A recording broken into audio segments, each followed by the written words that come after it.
They called him the next one, and the next stop for Eric Lindros is the Hockey Hall of Fame. The next one nickname came when he was drafted and put him in a line with Wayne Gretzky and Mario Lemieux. Well, despite battling repeated concussions, his NHL record is impressive. 13 seasons, the league's most valuable player in 1995, 290 regular season goals, and he stands 19th all-time in points per game.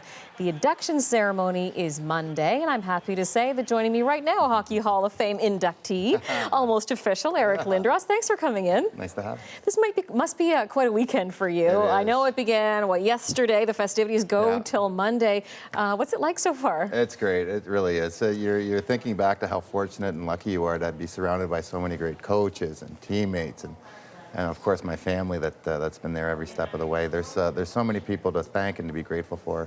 It's a wonderful experience. Your fans have been waiting this for a while.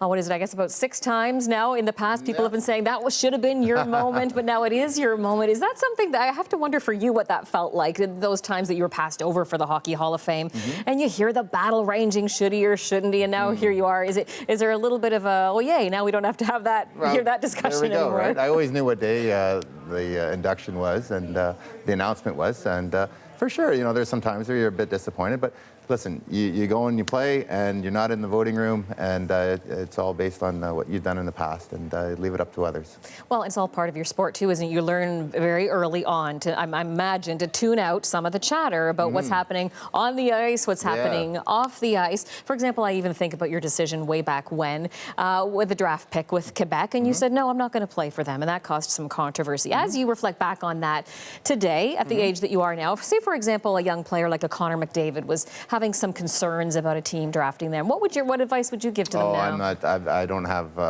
not one to give advice in terms of that. I think my decision was solely based on ownership in Quebec for that team, and that's it. It had nothing to do with language, culture, anything along those lines. I married my wife Keena is from Montreal.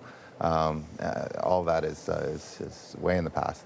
Safety around hockey, and I'm talking specifically about concussions, something you know awfully well, you and your brother as well, and everyone remembers the Scott Stevens hit, for example, those hits that truly changed the course of your career, I know, and that is something that you've now become extremely involved with. I know you're very philanthropic. You've donated millions, for example, to the hospital in London, Ontario, where you were born, and you are actively involved in awareness around concussions. Are you satisfied we're where we need to be?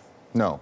It's gotten better, but I still believe there's so much more to do. I think there's nothing tangible out there that is a remedy to this. Concussions happen.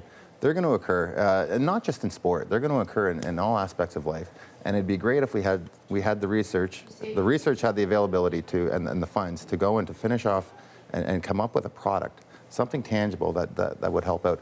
And again, sport does get a lot of focus, but this would be something that would reach all of society, because it does affect a huge number of people. What do you mean by product? Are you talking protection and helmets? Or are you talking about testing? I'm talking more about a drug.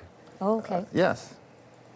This is something I have to ask if you're still struggling with in any way at all. I know people watching are going to say, how is he now? I feel great. I'm obviously enjoying this weekend. I feel strong. I feel lucky and healthy, and we're in good shape. When you look back at how concussions were treated during your time, and as we know, some NHL players are suing the league. That's something you're not involved with, but do you look back in anger and frustration a little way, and if only things had been different back then for you? Well, you know what? It was what it was.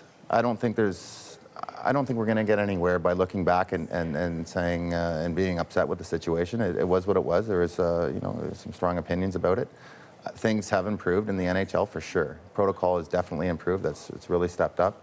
I just feel that there's a big area there that we can still tackle, and not just for, again, sports, but for everybody. Let's get back to this weekend, because it's so much fun. I'm sure tomorrow you suit up to play in the Legends Classic. Yeah, Boris Salming's team, the Leafs guys. What's that going to be like? Well, not quite as quick as some of the other things I've been watching here in the back, but no, it's going to be a great deal of fun. I've got some buddies coming in from Philadelphia, Johnny LeClaire and Michael Renberg, Terry Karkner. So there's a whole crew of guys, and there's legends of the past that that are going to be participating, and then some local guys as well. So it's going to be a terrific day.